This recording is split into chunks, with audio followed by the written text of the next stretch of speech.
PM online classes में आप सबका स्वागत है। कक्षा 9वीं विषय विज्ञान, अध्याय है पादप और जंतु उत्तक।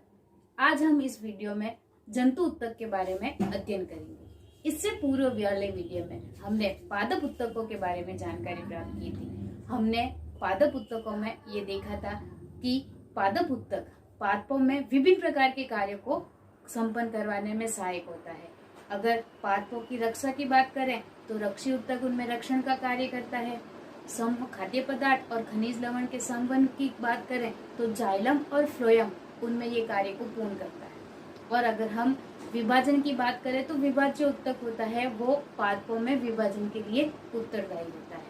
पैरेन्काइमा, कोलेन्काइमा और स्क्लेन्काइमा ये विभिन्न प्रकार के जो उत्तक है ये पादपों में उनको लचीला प्रदान करने के लिए, प्रकाश संश्लेषण के लिए, कठोरता प्रदान करने के लिए ऐसे पादपों में सहायता करते हैं। जिस प्रकार से पादप उत्तक पादपों में ये सारी क्रियाओं को यानी इन सारे कार्यों को पूर्ण करने में सहायक होता है, उसी प्रकार से जंतुओं में विभिन्न प्रकार की क्रियाओं को, विभिन्न प्रकार के कार्यों को पूर्ण करने के लिए ये जंतु उत्तक भी सहायक होते हैं। जैसे मैं आपको पूर्व में भी बता चुकी हूँ कि कोशिकाएं मिलकर, समान कोशिकाएं मिलकर एक जैसा कार्य करती हैं, उसे हम उत्तक कहते हैं।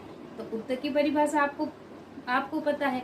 तो ये उत्तक मिलकर अंगों का निर्माण करते हैं। ये अंग तंत्र का निर्माण करते हैं और इस प्रकार से एक पूरे शरीर का निर्माण होता है और सारी जैविक क्रियाओं को पूर्ण होने पर एक प्राणी अपनी सारी क्रियाओं को पूर्ण करता हुआ नजर आता है।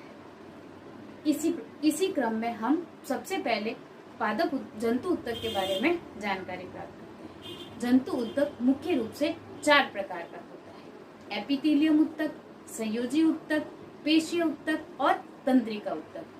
आज इस वीडियो में हम 2 प्रकार के उत्तकों के बारे में अध्ययन करने जाएंगे। पहला है एपिथेलियम उत्तक और दूसरा है संयोजी उत्तक। आइए जानकारी प्राप्त करते हैं एपिथेलियम उत्तक।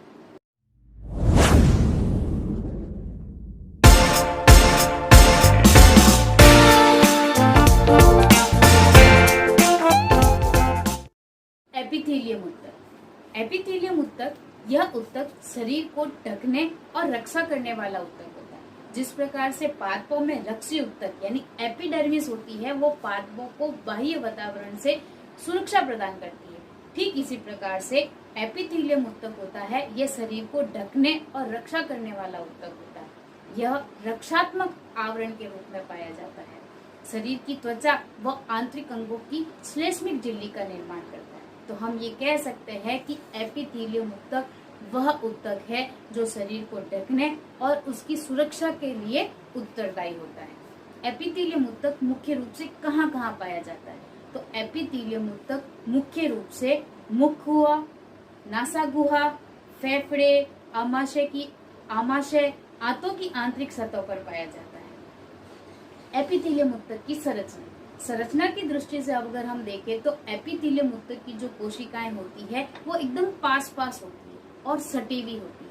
क्यों? क्योंकि इनके मध्य जो अंतराकोशिकीय अवकाश होता है, आप समझ गए होंगे कि अंतराकोशिकीय स्थान जो होता है वह बहुत कम होता है, अतः ये कोशिकाएं आपस में सटी हुई होती है। इनके बीच में किसी भी तरह के चिपचिपे पदार्थ का या किसी भी तरह की स्पेस का अभाव पाया जाता है। और ये जो एपिथेलियम जो कोशिकाएं होती है ये एक अनवरत परत का निर्माण करती है। इसी कारण ये एक सुरक्षात्मक कवच के रूप में कार्य करती है। एपिथेलियम उत्तक के कार्य।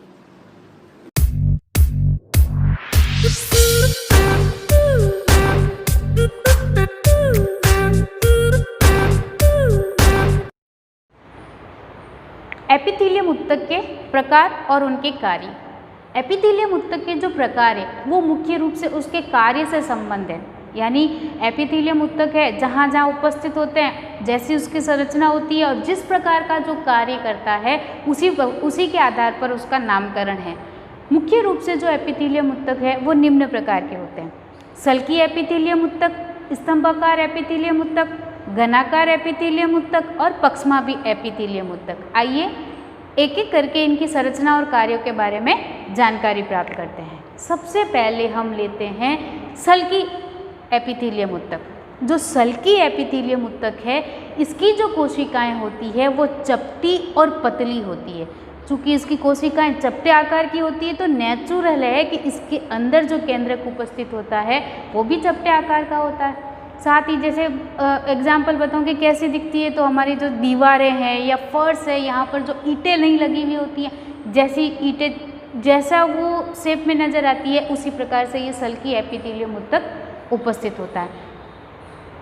सल्की जो एपिथेलियम ऊतक है वो मुख्य रूप से त्वचा के बाहरी भाग में, जो त्वचा की जो परत है, लेयर है, हमारी जो स्किन की लेयर है, वहाँ पर ये सल्की एपिथेलियम ऊतक उपस्थित होता है और एक सुरक्षा का कार्य करता है। इसके अतिरिक्त यह हमारे आहार नाल है, मुख गुहा है, जीवा है, इनमें भी ये उपस्थित होता है। जैसे मैंने आपको बताया कि त्वचा में उपस्थित होता है या जब ये आहार नाल में उपस्थित होता है तो ये एक अस्तर या लेयर का निर्माण करता है। ये अस्तर या लेयर ही एक सुरक्षात्मक कवच का कार्य करती है, यानी सुरक्षा के रूप में ये सुरक्षा के रूप में ये एपिथेलियम ऊतक कार्य करता है। जब कभी भी इन्हें इसके अतिरिक्त, जैसे आहार नाल है, त्वचा है, इनके अतिरिक्त भी ये रक्त वाहिनियों में और फेफड़ों के वायु कोशों में भी उपस्थित होता है। तो इसके दो मुख्य कार्य हो गए। पहला तो है ये जब लेयर का निर्माण करता है, अस्तर का निर्माण करता है, तो यह सुरक्षात्मक कार्य करता है। और दूसरा, जब यह वायु कोशों में उपस्थित होता है या रक्त वाहिनियों में उपस्थित होता है, तब ये पदार्थों के विसरण के रूप में सहायता प्रदान करता है। अब यही जब ये त्वचा में उपस्थित होता है, जब जो सल्की एपिथेलियम ऊतक है ये जो त्वचा की लेयर बनाता है, तो ये जब सुरक्षा का कार्य करता है तो त्वचा में बहुत सारी परतों का निर्माण कर देता है, यानी एक के बाद एक बहुत सारी लेयर का निर्माण कर देता है।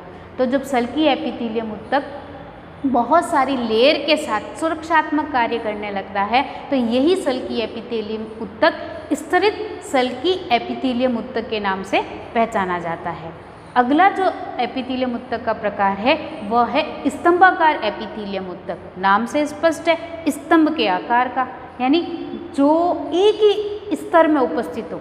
स्तंभाकार आकार की जो कोशिकाएं जब एक ही स्तर में, एक ही लेयर में पाई जाती है, तो इस प्रकार के जो ऊतक को हम क्या कहते हैं, स्तंभाकार ऊतक कहा जाता है। यह मुख्य रूप से आहार नाल के उन भागों में पाया जाता है जहां स्त्रवण और अवशोषण का कार्य होता है, यानी छोटी आंत के आंतरिक भागों में ये उपस्थित होता है।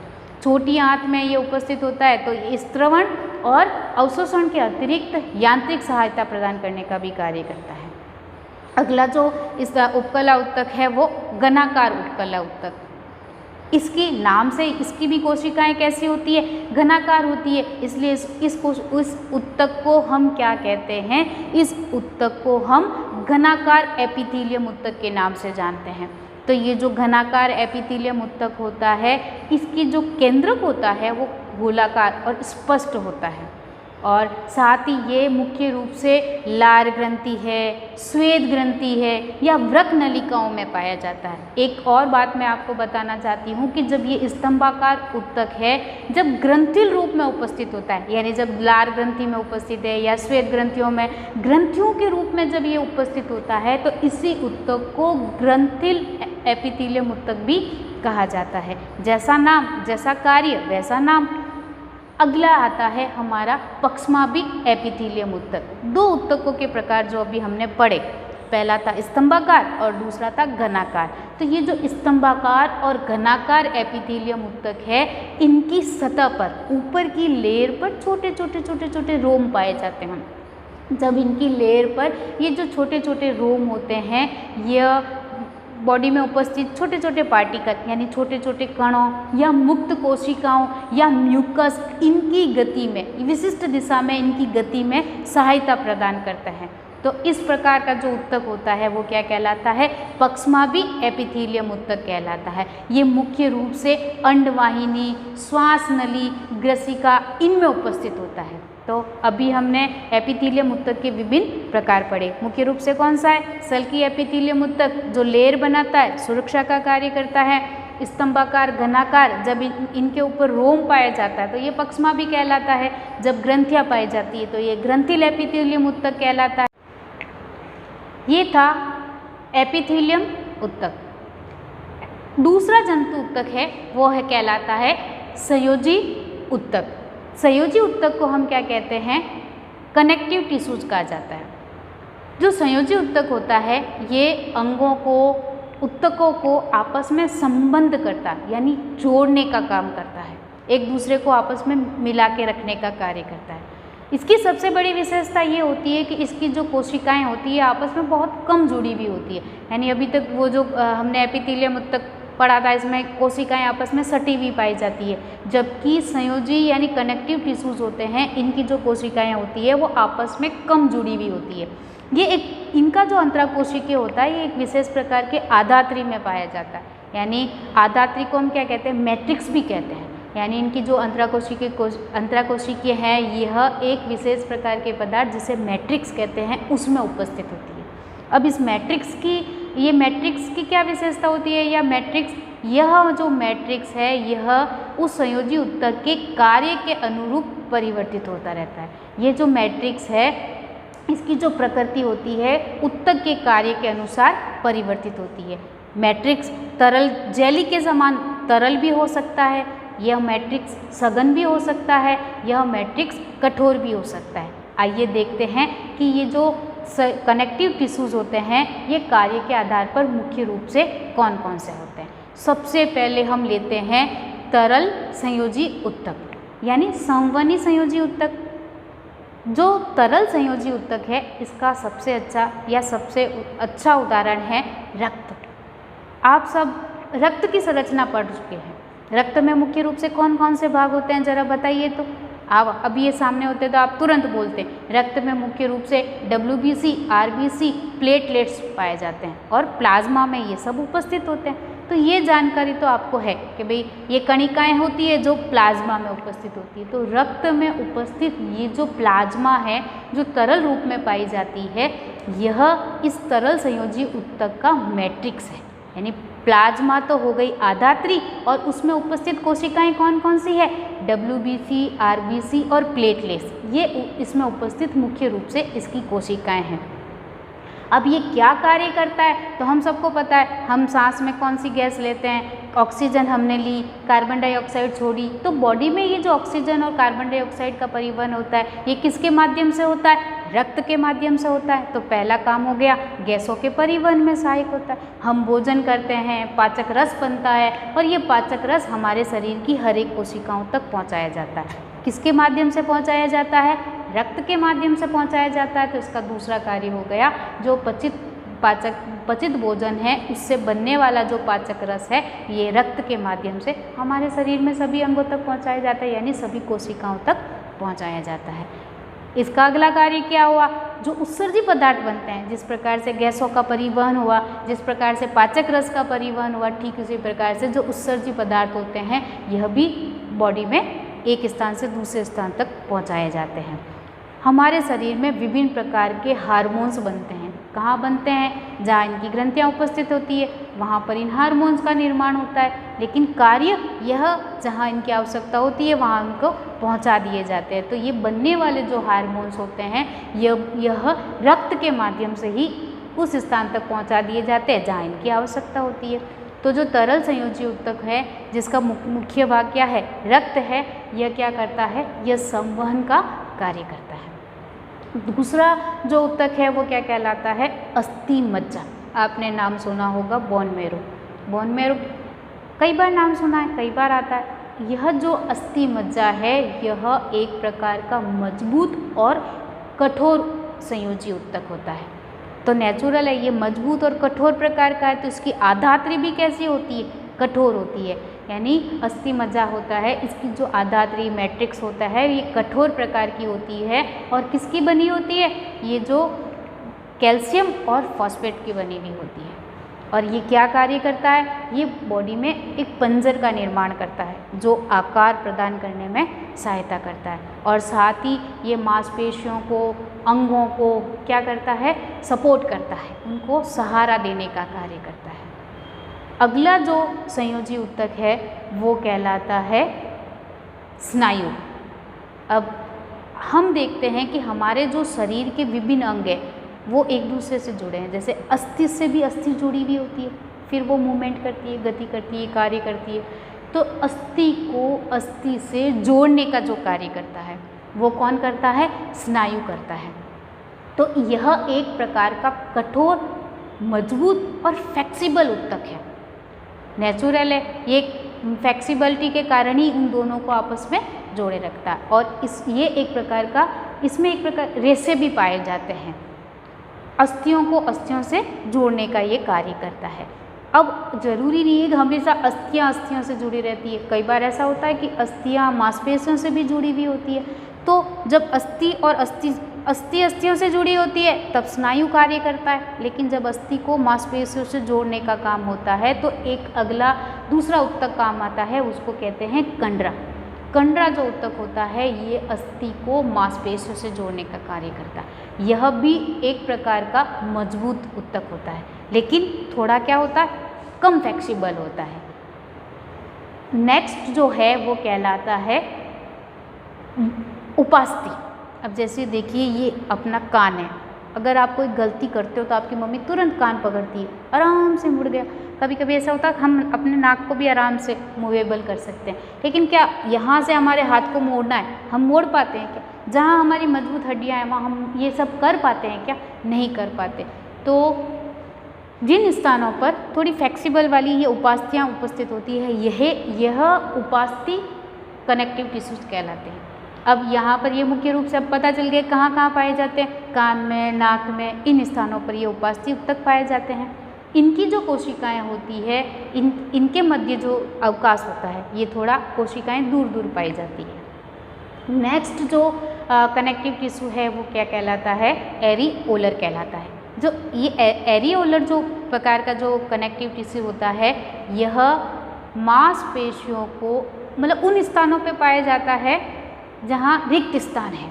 जैसे ये हमारी स्किन की लेयर है, हमारी जो त्वचा की लेयर होती है, उसके नीचे क्या होता है? उसके नीचे मसल्स पाई जाती है। जैसे कभी ऐसे हमको चोट लग गई, ऊपर की स्किन हो गई, वो रब हो गई, रगड़ आ गई उसमें, तो हमको क्या नीचे के अंदर की मांसपेशियों वाला स्थान हमें नज़र आता है। तो ये त्वचा और मांसपेशियों के बीच में जो रक्त वाहिनियाँ या रक्त नलियाँ पाई जाती है, ये उनके चारों ओर, या फिर है ना जो अस्थि मज्जा है उनकी जो या खाली स्थान हमारी बॉडी में जो रिक्त स्थान है उनको भरने का जो मुख्य कार्य होता है वो कौन करता है? एरिओलर ऊतक करता है। जो लास्ट हमारा आता है संयोजी ऊतक का जो लास्ट प्रकार है वो क्या कहलाता है? वसीय ऊतक कहते हैं। ये जो वसा ऊतक होता है ये भी हमारी त्वचा के नीचे पाया जाता है, इसे वसीय ऊतक कहते हैं। और जहाँ ये वसीय ऊतक पाया जाता है वहाँ वसा की छोटी छोटी गोलिकाएँ पाई जाती है। अब आप बता सकते हो ये वसा ऊतक क्या कार्य करता है? ये वसा ऊतक हमारे बॉडी में फैट, चर्बी के रूप में उपस्थित होता है। चर्बी के रूप में उपस्थित होता है तो फायदेमंद भी होता है और कहीं कहीं नुकसानदेह भी होता है। कैसे? ये जो वसीय ऊतक होता है जब ये चर्बी के रूप में उपस्थित होता है तो एक तो हमको आवश्यक ऊर्जा देने का कार्य करता है। चूँकि ये वसा उष्मा की कूचालक होती है तो हमारी बॉडी की उष्मा की हानि को ये रोकने का कार्य करता है। ठंडे प्रदेशों में जहाँ ठंड ज़्यादा पड़ती है तो वहाँ के जो जंतु होते हैं उनमें ये चर्बी के फॉर्म में अधिक पाया जाता है, तो उनकी ये सुरक्षा के लिए कार्य करता है। लेकिन अगर वसा की इसलिए वसीय ऊतक की मात्रा अगर बढ़ जाती है तो फैट की मात्रा बढ़ गई, और फैट की मात्रा बढ़ने से क्या होता है? हमें मोटापा आ जाता है, और मोटापा खुद अपने आप में बहुत सारी बीमारियों का एक ग्रुप बन जाता है। इसलिए ये ऊतक फायदेमंद भी है और कहीं कहीं जब इसका एक्सेस हो जाता है तो ये हमको नुकसान भी दे सकता है। तो आज के इस अध्याय में, आज के इस पार्ट में हमने मुख्य रूप से 2 प्रकार के ऊतक पढ़े, 2 प्रकार के जंतु ऊतकों का अध्ययन किया। पहला तो ऊतक हमने पढ़ा था एपिथेलियम ऊतक, और दूसरा हमने पढ़ा था कनेक्टिव ऊतक यानी संयोजी ऊतक। इसके आगे वाले हिस्से में हम बचे हुए 2 प्रकार के जंतु ऊतकों का अध्ययन करेंगे।